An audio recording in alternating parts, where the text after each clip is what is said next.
First call up for Michael Chertoff, St. Petersburg, Florida. William, Independent Line. Hi. Hello. Good morning, gentlemen. Morning. You mentioned the September 10th, 2001 mindset. That made me nervous, so I think it should be September 9th. I was wondering if the missing $2 trillion plus that Secretary of Defense Donald Rumsfeld reported on September 10th, 2001, where those trillions went. Did you all ever find it? I have to say, I must have missed that news report about the missing trillions. I do know that in the run-up to September 11th, the 9/11 Commission looked back at what had been done and what hadn't been done, and I think they found the key problem was collecting information and fusing information so that we could get the best possible picture of the threat we faced. You know, in the Cold War, we worried about bombers and missiles attacking the United States, and that's why we had radar.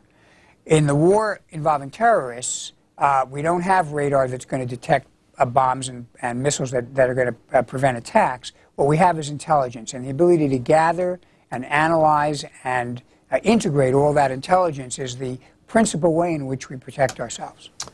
Your predecessor, Tom Ridge. And now Mark in Gwen, Michigan. You got your volume down, I know, and you can go ahead with your question for Secretary Chertoff. Yes, hello, Mr. Chertoff. Hello, Mark. I wanted to let you know that I called the Department of Homeland Security and was trying to give them information. They connected me with the FBI, and as soon as I mentioned the wealthy elite, they cut me off. I called back the Department of Homeland Security and asked them, I'm trying to get the Department of Homeland Security some very important information.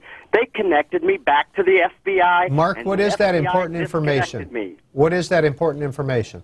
That important information is called the wealthy elite. We have overwhelming evidence to prove that these people have taken control of the United States federal government. They are the ones that attacked us on 9/11. So, Mr. Chertoff, if that man has information he wants to share, where would you recommend he send him? Well, I think they did the right thing. They sent him to the FBI. If someone wants to allege a crime or a threat, usually the FBI is the first respondent, and you know, they have to evaluate whether they think there's any actual evidence to proceed. But normally the FBI is very responsive if there's a serious, credible piece of information.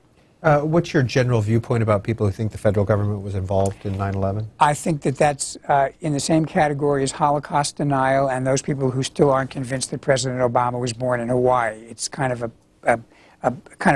out there conspiracy theory which does not warrant a lot of attention. Mandy in New Orleans, you're on with Michael Chertoff. Please go ahead. Yes, thank you.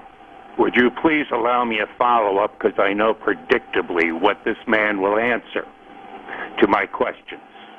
Mr. Chertoff, please do not feign ignorance on this, because if I can find this out, certainly you know it. Recently, 6 of the 10 9/11 commissioners have stated publicly that the 9/11 Commission was hogwashed, that it was set up to fail, and it was a whitewash. Recently, Bethlehem Publications, 9 scientists that were given debris from the World Trade Centers have found evidence of Nano-Thermite, a high-grade military explosive. Okay, Mandy, thank you. We're going to leave it there because we know where you're going. Mr. Chertoff, you've addressed that question. Yeah, I mean, again, this crops up from time to time, and it has been looked at thoroughly by everybody. Frankly, you have people who witnessed the planes going into the buildings. I mean, it's I have to say, it's like Holocaust denial and the people who believe the president was not born in Hawaii. It's just a myth. Orlando, Florida. Nelson, Democrat. Hi. Whoop. Nelson is gone, it appears, and we will move on to Hayesville, Georgia. Clyde, Independent. Yes, good morning. Good morning, Peter, Mr. Chertoff. Morning. Excuse me, I have 33 years in the military, 5 years working for the Department of Defense, and to this day I still see the cover-up on 9/11. We know that Abel Danger, which infiltrated the terrorist activities, had photographs of the terrorists, knew that they had a plan to attack targets, and a report went forward, set on either Clinton's desk, I believe it was 98, 99, or Jamie Gorelick's desk, and it was never acted on. You write in your book about you call this a generational challenge. Unquestionably, the threats we face constitute a generational challenge to our nation. What do you mean by that? What I mean is that the 21st century is a different kind of warfare than the 20th century. 20th century, we were used to having massed armies. You know, the enemy came over the hill. You could see the cloud of dust. People wore uniforms, and there were a set of rules and principles that were very clear. 21st century is different. The enemy is networked. The line between the military and the criminal has really been obliterated. We have to use a combination of defense and law enforcement. We can't choose one or the other. So we're facing a new kind of warfare. It's unfortunately leveraged by the technological revolution, which means that a smaller and smaller number of people can do more and more damage, as we saw on 9/11. And that means we have to completely retool and reconfigure our strategy and our menu of options in dealing with this kind of threat. We can't afford to have boxes and silos anymore. We have to have an open architecture for how we deal with this new, very, very dangerous challenge. And do you think the way the intelligence community is organized today is better than it was? It's clearly, and have we gotten to that point where we're sharing? Peter, it's clearly better, and there is more sharing, but it's not completely where it needs to be. And I'd say there are a couple of areas where that's true. One is we still tend to view what goes on overseas and what goes on over here as two separate domains. And the fact of the matter is, particularly with the internet, you can't draw that distinction. So we have to have a more seamless intelligence capability.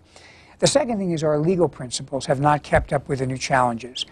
You know, one of the problems I think we faced right after 9/11 is rules had been written for dealing with foreign intelligence and how we surveil it back in the days of, we were worried about the Soviet Union or other countries. And while we still have concerns about nation states, the issue of terrorism is now equal in importance. And we didn't have a legal model that helped us deal with that. So one of the things I think Congress hasn't done and needs to do is to actually sit down and think through, in a bipartisan way, what is the legal architecture we need to deal with this 21st century challenge.